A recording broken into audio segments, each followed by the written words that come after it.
Hello everyone. Welcome to the first class of our accountancy series for the session 2026 and 27. So आज इस first class में हम लोग अपना पार्टनरशिप स्टार्ट करने जा रहे हैं. That is our volume 1 and accountancy के साथ साथ हम लोग बिजनेस स्टडीज़ भी साथ में पैरेलली स्टार्ट करेंगे.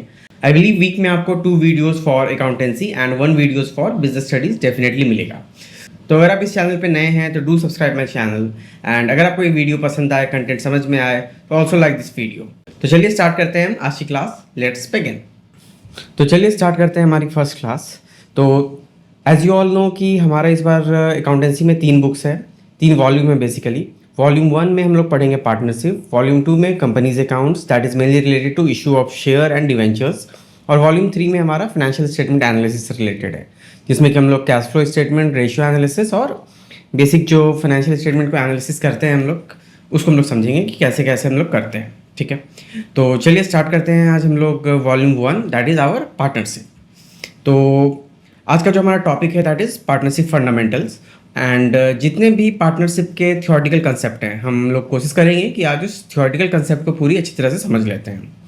तो ये तो आप लोग सभी को जानते हैं, लाइक क्लास 11th में आप लोगों ने बिजनेस स्टडीज़ में बहुत अच्छे से पढ़ा है merits demerits of different forms of business organization. तो उसमें आपने सोल प्रोप्राइटर और पार्टनरशिप दोनों को बहुत ही अच्छे से पढ़ा है, दोनों के बीच में आप डिफरेंस भी जानते हैं. तो अगर हम बात करें कि सोल प्रोप्राइटर में क्या डिसएडवांटेज था और पार्टनरशिप में हमें क्या एडवांटेज मिलता है, तो ये आपकी स्क्रीन पे है. लाइक अगर हम सोल प्रोप्राइटर के डिसएडवांटेज का बात करें तो सबसे पहला क्या होता था हमारा कि हमारे पास लिमिटेड पैसा रहता था, limited capital, then limited skill क्योंकि एक ही आदमी चला रहा है, अनलिमिटेड रिस्क, कुछ भी हुआ तो पूरा लॉस उस आदमी पे पड़ता था, और लिमिटेड ग्रोथ क्योंकि ये सब चीज़ है तो obviously this will result in the limited growth of the business. ये तो फॉर श्योर है. अभी इस प्रॉब्लम को ओवरकम करते हैं हम लोग कैसे? By admitting a new partner. किसी नए पार्टनर को किसी मीन्स अपने बिजनेस में किसी और पार्टनर को एक ले आते हैं और फिर ये क्या होता है, सोल प्रोप्राइटर से बन जाता है पार्टनरशिप बिजनेस. तो पार्टनरशिप बिजनेस में क्या एडवांटेज है, लाइक किसी और को हम जब ला रहे हैं अपने बिजनेस में तो बदले में हमें क्या एडवांटेज, क्या बेनिफिट हो रहा है. तो सबसे पहला क्या, एडिशनल कैपिटल मिल गया. ये तो सबसे बड़ा बात है ना, पैसा जब मिल गया तो अब हम आगे कुछ भी कर सकते हैं. So the first and the foremost additional capital हो गया. उसके बाद अब जो रिस्पॉन्सिबिलिटी पहले सारा मेरा अपना खुद का था, अब क्या है, एक और है जिसके साथ कि हम शेयर कर सकते हैं. उसके बाद more chance of growth, obviously अब 2 आदमी है, दोनों मेहनत करेंगे, दोनों का पैसा है तो चीज़ें स्मूथली चलेगी. और absence of one partner will not impact business. यहाँ पे obviously will not effect business का बात नहीं हो रहा है, विल नॉट इम्पैक्ट बिजनेस, क्योंकि यहाँ पे कुछ ऐसे क्या होता था कि अगर एक पार्टनर नहीं है तो अब तो दुकान सीधा बंद है. लेकिन यहाँ पे क्या है कि अगर 2 में से एक नहीं भी है तो चलो दूसरा आके दुकान तो खोल लेगा, कुछ तो सेल होगा. इसलिए यहाँ पे किसी भी तरह का जो बिजनेस को नुकसान हो रहा था उस चीज़ को यहाँ पे पार्टनरशिप होने से अब ये बचेगा. ठीक है, तो बेसिकली अगर हम लोग बात करें क्लास 11th में तो ये जो आदमी आप देख रहे हो, so he was the 1 man army.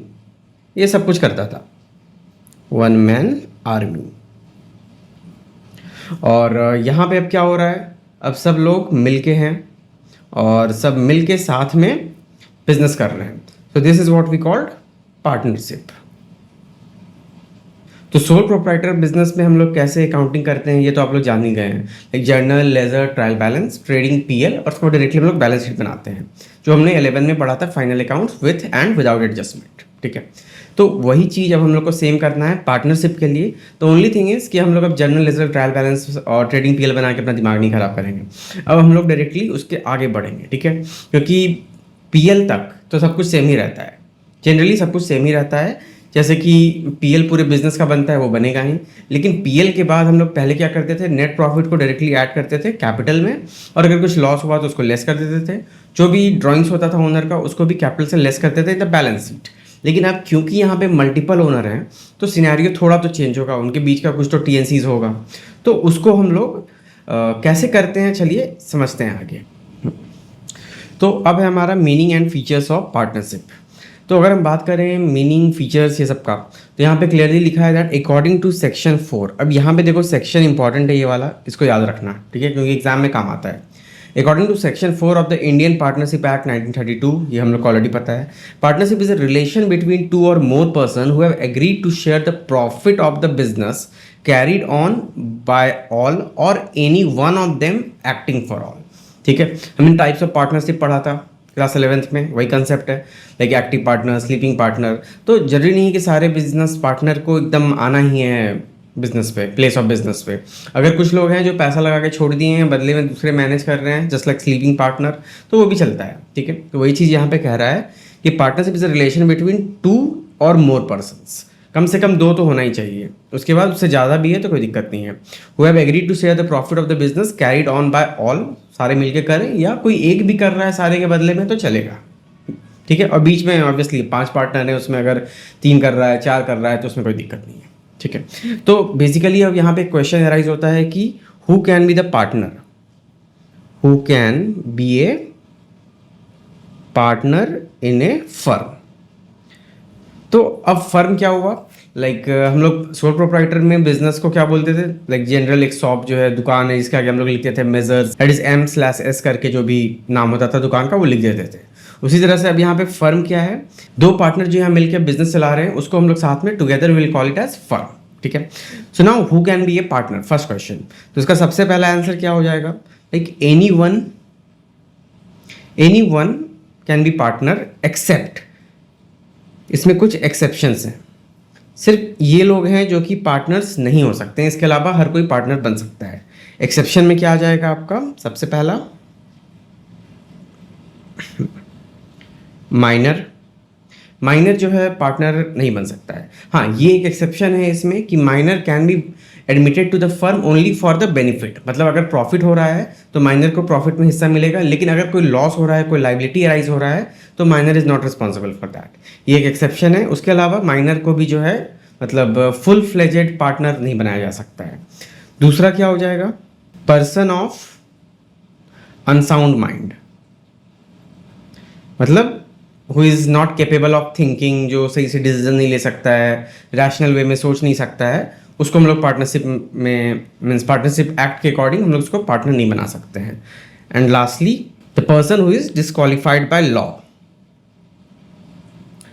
Disqualified by law, like अगर कोई ऐसा आदमी है जिसको कि मीन्स कोर्ट का वर्डिक्ट आ गया है कि he can not do certain type of business और he can not enter into certain agreement या पार्टनरशिप, तो वैसे को हम लोग पार्टनर नहीं बना सकते हैं। तो हर कोई जो इंडिया में रहता है, जो इंडियन सिटीजन है, वो हमारा पार्टनर बन सकता है एक्सेप्ट ये 3, ठीक है। माइनर में एक्सेप्शन है, like they can only be admitted for the profit part, not for any liability और लॉस। तो नेक्स्ट है हमारा एसेंशियल फीचर्स ऑफ पार्टनरशिप, ठीक है। तो अब एसेंशियल फीचर में सबसे पहला क्या हो जाएगा, association of 2 or more person. तो ये हम लोग ऑलरेडी जान रहे हैं कि कम से कम 2 या उससे ज़्यादा आदमी हो सकता है। तो अब यहाँ पे 2 और मोर पर्सन में चलो एक चीज़ तो क्लियर है कि मिनिमम 2 पर्सन होना चाहिए, लेकिन मैक्सिमम कितना होगा, तो यहाँ पे मैक्सिमम हो जाएगा 50 पर्सन्स या 50 पार्टनर्स, ठीक है। और पहले क्या रूल था ना कि पहले मैक्सिमम 20 होता था, और इन केस ऑफ बैंकिंग फर्म मतलब नॉन बैंकिंग में 20 होता था, और इन केस ऑफ बैंकिंग में 10 होता था। लाइक बैंकिंग में 10 पार्टनर्स और नॉन बैंकिंग में 20 पार्टनर्स, ये पहले का रूल था। लेकिन अब ऐसा कुछ भी नहीं है। लाइक कंपनीज एक्ट 2013 में जो रूल आया उसमें जो चेंज हुआ, तो उसके बाद दिस इज़ नॉट एप्लीकेबल। अब चाहे वो बैंकिंग हो या नॉन बैंकिंग हो, doesn't matter, the maximum partner can B 50, ठीक है। चलिए उसके बाद नेक्स्ट है हमारा एग्रीमेंट। तो ऑब्वियसली पार्टनर का जो पार्टनर्स के बीच में जो म्यूचुअल एग्रीमेंट होगा वो क्या होगा, आइदर वर्बल होगा या फिर वर्बल, ओरल और इन राइटिंग, ठीक है। Existence of business that is legal या फिर recognition in eyes of loss. Obvious सा बात है, आप कुछ लीगल करोगे तो उसको रजिस्टर तो करने जाओगे नहीं एज ए पार्टनरशिप फॉर्म, ठीक है।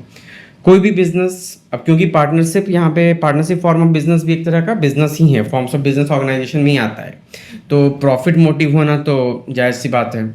उसके बाद क्या है, carrying of business by all or any of them acting for all. तो ये वही हमारा कंसेप्ट हो गया एक्टिव पार्टनर, स्लीपिंग पार्टनर वाला। लाइक एक काम कर रहा हो या सबके बिहाफ में एक काम कर रहा हो, या एक से ज़्यादा 2 कर रहा हो, 4 कर रहा हो, 5 कर रहा हो। सपोज करो अगर 6 पार्टनर्स हैं तो उसमें 5 भी काम कर रहा है, 4 भी कर रहा है, 2 भी कर रहा है, 1 भी कर रहा है, तो इट्स ओके, ठीक है। सारे कर रहे हैं तब तो बहुत अच्छा। उसके बाद फिर है sharing of profit obviously profit होगा, पार्टनर्स मल्टीपल हैं तो शेयर तो करेंगे। उसके बाद है आपका अनलिमिटेड लाइबिलिटी। तो जस्ट लाइक सोल प्रोप्राइटर में क्या था कि अनलिमिटेड लाइबिलिटी था, सब कुछ ओनर को ही करना पड़ता था। Means if he has taken any loan and अगर वो नहीं पे कर पा रहा है, business is going into loss, then he has to, I mean the personal property of the owner was use for repayment of any type of debt. तो यही था हमारा अनलिमिटेड लाइबिलिटी में। तो यहाँ पे मल्टीपल पार्टनर हैं तो सारे को मिलके लाइक सारे पार्टनर्स का जो पर्सनल प्रॉपर्टीज़ है उनका वो यूज़ किया जा सकता है, ठीक है। उसके बाद sharing of profit not necessarily loss. तो अभी जस्ट हमने समझा कि just like in case of minor में क्या है कि he can be admitted, he or she can be admitted only for the profit part. अगर कुछ लॉस होता है तो minor can not be held liable to that. तो उसी तरह के अगर कुछ उसी तरह का अगर कुछ टीएनसीज है तो हाँ, वहाँ पे सिर्फ शेयर होगा, प्रॉफिट लॉस में नहीं होगा, ठीक है। और फिर क्या है, म्यूचुअल एग्रीमेंट, सब आपस में मिलके डिसाइड करते हैं। और रिलेशनशिप, पार्टनर्स के बीच का रिलेशनशिप हरदम एक प्रिंसिपल और एजेंट का होता है। तो चलो इसको समझ लेते हैं, ये क्या होता है। सपोज करो दो पार्टनर है, ए है बी है। ए जो है कभी अवेलेबल नहीं है, किसी काम से उसको बाहर जाना है, तो ए जो है बी को ऑर्डर दे सकता है कि तुम आज मेरे बदले कोई पर्टिकुलर काम कर दो। तो फर्स्ट केस में हमारा क्या हो गया, ए जो है ये प्रिंसिपल है और ये जो है हमारा बी ये एजेंट हो गया। और अब सेकंड केस में मान लो कि बी जो है ए को ऑर्डर दे रहा है कि आज हमको कहीं जाना है, हमको कुछ काम है, तो तुम मेरा कोई काम कर देना, ठीक है। मतलब ऑब्वियसली पर्सनल काम नहीं, रिलेटेड टू बिजनेस ओनली। तो वहाँ पे क्या होगा कि अब सेकंड केस में ए जो है ये एजेंट बन गया यहाँ पे, और जो ऑर्डर दे रहा है वो प्रिंसिपल, ठीक है। चलिए, तो यही हुआ हमारा प्रिंसिपल एजेंट का रिलेशनशिप जो कि पार्टनरशिप में होता है। ओके, तो next we have the meaning of partners, firm name. तो ये तो बेसिक है, लाइक आपको पता ही होगा, जो इंडिविजुअल पार्टनर मीन्स जो इंडिविजुअल ओनर्स होते हैं जो साथ में मिलके बिजनेस करते हैं, वो इंडिविजुअल्स को हम लोग पार्टनर बोलते हैं। जो बिजनेस वो लोग कर रहे होते हैं साथ में मिलके, together we call it as firm. और उनके बिजनेस का जो साथ में करने वाले बिजनेस का जो नाम होता है, that is the firm name. तो सिंपल सा है, like persons enter into partnership with one another are individually called partners, ठीक है। कलेक्टिवली ए फर्म, और name under which business of the firm is carried on is called the firm name, ठीक है। चलिए, अभी next है हमारा the maximum number of partners can not exceed the number of partners prescribe by the companies act 2013। Okay, ठीक है, which is 50। चलो ये 50 तो है ही, बस यहाँ पे नाम में थोड़ा सा चेंज होगा, ये एक्चुअली टाइपिंग मिस्टेक है। लाइक कंपनीज एक्ट 2013 में एग्जैक्टली नहीं है, कंपनीज एक्ट 2013 तो था ही। उसके बाद क्या है ना, एक थोड़ा सा इसमें एक रूल आया था, कंपनीज मिसलेनियस रूल। ये एक्ट नहीं है, याद रखना, रूल है, कंपनीज मिसलेनियस रूल 2014। इसमें दिया हुआ है कि मैक्सिमम पार्टनर जो है 50 हो सकते हैं, फिर चाहे वो बैंकिंग फर्म हो या नॉन बैंकिंग फर्म हो, irrespective of whether the business is banking और नॉन बैंकिंग, ठीक है। अब समझते हैं हम लोग पार्टनरशिप डीड क्या होता है। तो अभी आपने यहाँ पे देखा लाइक एग्रीमेंट वर्बल, ओरल और इन राइटिंग, दोनों चीज़ यहाँ पे दिया हुआ है। तो ऑब्वियसली ओरल भी हम लोग डिसाइड कर सकते हैं कि हम लोग चलो बिजनेस करना है, या कुछ टीएनसीज जो भी हमारा है हम लोग टर्म्स को ओरली डिस्कस कर लिए। लेकिन इसमें दिक्कत क्या होता है कि बाद में हो सकता है पार्टनर भूल जाए, मीन्स हो सकता है जानबूझ के ना भूले, मतलब in the span of time लोग के दिमाग से बहुत बार उतर जाता है, वो लोग भूल जाते हैं, या फिर कुछ फ्रॉड के इंटेंशन से भी बहुत बार लोग एक्सेप्ट नहीं करते हैं। तो ये सब प्रॉब्लम होता है इन case of oral, like orally अगर हम लोग कुछ बात किए हैं तो। बट अगर वो रिटन फॉर्म में है तो वहाँ पे क्या है कि आप अपने बात से मुकर नहीं सकते हो। तो जब भी पार्टनरशिप फर्म का मीन्स पार्टनरशिप का जो टर्म एंड कंडीशन है वो रिटन में होता है ना, उस समय हम लोग उसको पार्टनरशिप डीड बोलते हैं। वही चीज़ यहाँ पे दिया है, documents contain terms and condition as agreed among the partner. तो सबसे पहले यहाँ पे आप लोग लिख सकते हो लाइक पार्टनरशिप डीड हुआ क्या। तो पार्टनरशिप डीड क्या है, it's a written agreement, it's a written agreements among partners which contains terms and condition of partnership business। मतलब बिजनेस रिलेटेड जो भी वो लोग टर्म्स एंड कंडीशन पे म्यूचुअली एग्री किए हैं, सब कुछ इस इस डीड में लिखा रहता है, तो इसी को हम लोग पार्टनरशिप डीड बोलते हैं। ठीक है, तो क्या है, document containing the terms and condition, ये तो हो गया। चलिए, रिटन डॉक्यूमेंट है। उसके बाद क्या है, relationship of the partner is governed by mutual agreement. उसके बाद क्या है हमारा, एग्रीमेंट में बी ओरल और इन राइटिंग। लाइक अभी जस्ट जो हमने पीछे देखा था, तो वही चीज़ है। पार्टनरशिप का जो एग्रीमेंट है, म्यूचुअल एग्रीमेंट, ये ओरल रिटन दोनों हो सकता है, लेकिन जब भी ओरल नहीं सिर्फ रिटन होगा ना, तो उसको हम लोग डीड बोलते हैं। और हाँ, पार्टनरशिप डीड ऑब्वियसली कंपलसरी नहीं है, क्योंकि ओरल है तो ओरल तो डीड होता नहीं है। तो अगर ओरल भी हम लोग मानते हैं तो ऑब्वियसली डीड कंपलसरी हो ही नहीं सकता है, लेकिन जब राइटिंग में होगा तो उसको हम लोग क्या बोलेंगे, partnership deed. when an agreement is in writing, it is known as partnership deed. सीधा सा बात है। It should be properly stamped, registered and comprehensive in detail so as to avoid disputes later on. ठीक है, if deed contain a clause it will hold good, otherwise the provision of Indian Partnership Act 1932 will be applicable. अब मान लो कुछ TNCs ऐसे हैं जो कि हम लोग फॉर्मेशन ऑफ बिजनेस के टाइम पे, फॉर्मेशन ऑफ पार्टनरशिप एग्रीमेंट के टाइम पे हम लोग डिसाइड नहीं किए थे, बट बाद में वो कंडीशन एराइज हो गया। तो वैसे में क्या है कि ये TNCs हमारे पार्टनरशिप डीड में तो नहीं लिखा है। तो अगर ऐसा कोई चीज़ है जो कि डीड में मेंशन नहीं है, लेकिन अगर बिजनेस में वो फेज या वो रिक्वायरमेंट है, तो वहाँ पे क्या होगा कि as per the term and condition of partnership act 1932, वहाँ पे जो प्रोविज़न दिया है ना, वो हम लोग फॉलो करेंगे। जैसे कि आप लोग बिजनेस स्टडीज़ में पढ़े हुए memorandum of association, article of association, वैसे ही सिमिलर वैसे ही है, इसलिए इसका other name even article of partnership इसको कहा भी जाता है। ठीक है, तो ओके, यहाँ पे लिखा हुआ है definition. So the partnership deed is a written agreement among the partner which contain the terms of the agreement या which contain the terms of the business. ठीक है, therefore it is also called as the article of partnership. Clear? चलिए, अब बात करते हैं contents of partnership deed का।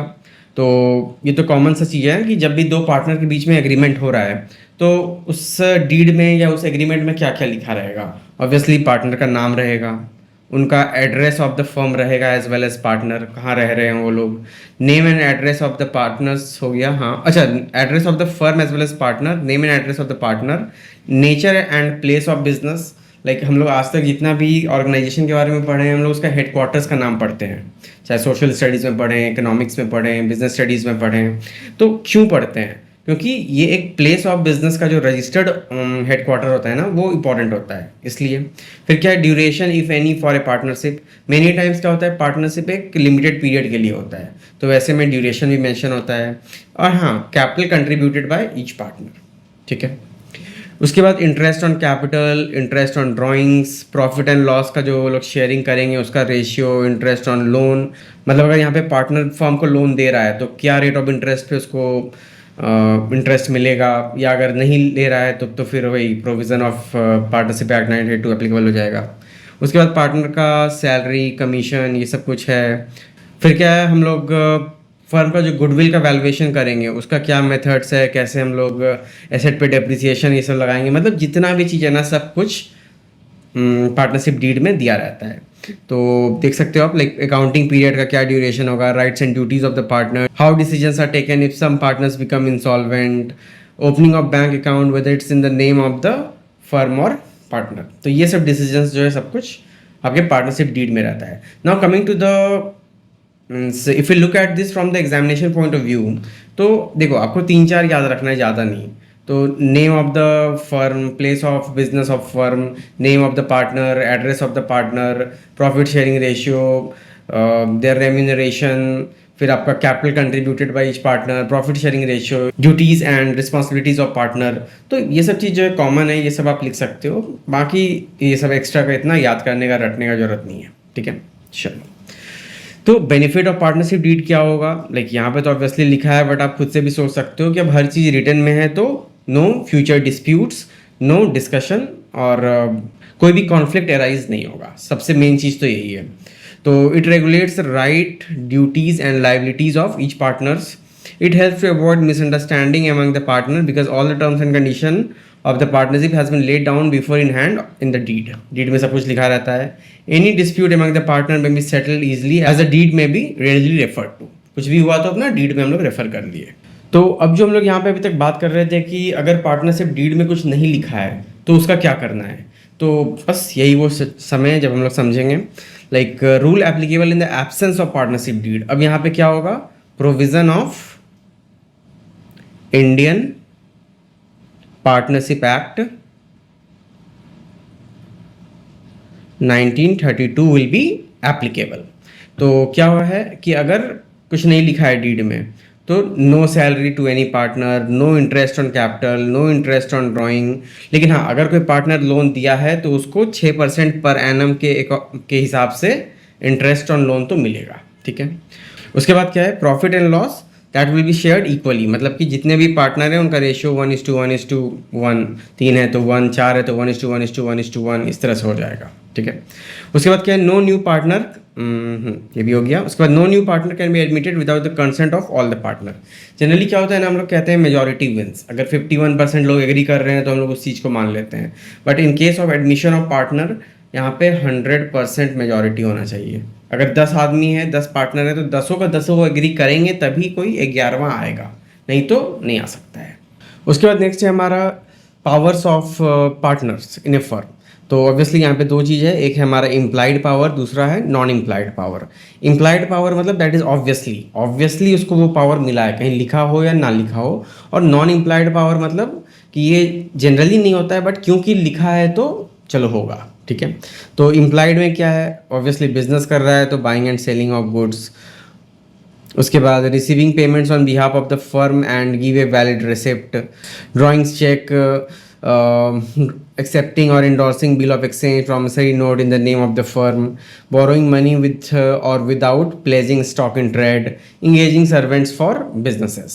तो ये सब क्या है, implied है, बोलने का जरूरत नहीं है। Like if they are the part of the business they have this right, ठीक है। लेकिन नॉन इम्प्लाइड पावर क्या होता है, submitting a dispute to arbitration.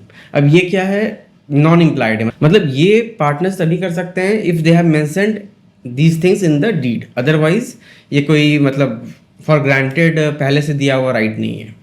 उसके बाद क्या है, opening a bank account on behalf of the firm in own name, compromise or relinquish any claim by the firm, withdraw of a suit or proceeding filed on behalf of a firm, admit any liability in a suit or proceeding against the firm, acquisition of immovable property belonging to the firm, entering into partnership on behalf of the firm, ठीक है। तो ये सब क्या, ऐसा नहीं है कि मतलब कोई बिजनेस डील हो रहा है और हमको अच्छा लगा तो हम बिना अपने पार्टनर से कंसल्ट किए ही उस बिजनेस में उस डील को एक्सेप्ट कर लिए, तो ये हम नहीं कर सकते हैं। तो until and unless written in deed, ठीक है। तो ये सब नॉन इम्प्लाइड पावर है। और other important provisions of the act, like ये सब चीज़ आपको ध्यान में रखना है, थ्योरी पॉइंट ऑफ व्यू से इंपॉर्टेंट है, एग्जाम में MCQs में आपको आ सकता है। क्या है, registration of the firm is optional and not compulsory. आप जो बिजनेस फर्म चला रहे हो ना, वो ऑप्शनल होता है रजिस्टर करना, कंपलसरी नहीं होता है। लेकिन हाँ, मीन्स रजिस्टर कर लेना चाहिए, क्योंकि नहीं करने का डिसएडवांटेज है। लाइक यहाँ पे लिखा भी है, if the firm is not registered no suit can be filed by firm और partner, but third party can file a suit against the unregistered firm or its partner.